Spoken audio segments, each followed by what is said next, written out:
السلام عليكم يا حبايبي، عاملين ايه؟ النهارده طبعا عملت برياني اللي هو العراقي. طبعا زي ما انتم شايفين اوريكم انا طبعا ايه.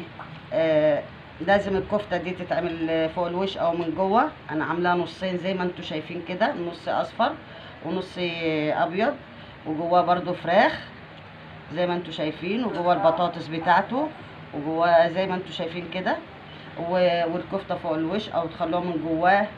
زي ما انتم عارفين يعني. بصوا اهو، اهو زي ما انتم شايفين اهو كده اهو. ادي البرياني وادي الفراخ اهي برضو جواه اهو اهو، وعامله نص ابيض ونص اصفر. حبايب قلبي صحه وهنا على قلبكم. عايزه لايكاتكم وعايزه اشتراك للقناه. وبعدين بصوا الزبيب ده انا بحمره ليه؟ عشان بنتي بتحبه، في ناس عندي ولادي ما بيحبوش. طبعا انا اخليه قدامها كده اما هي تعوز بتعمل كده.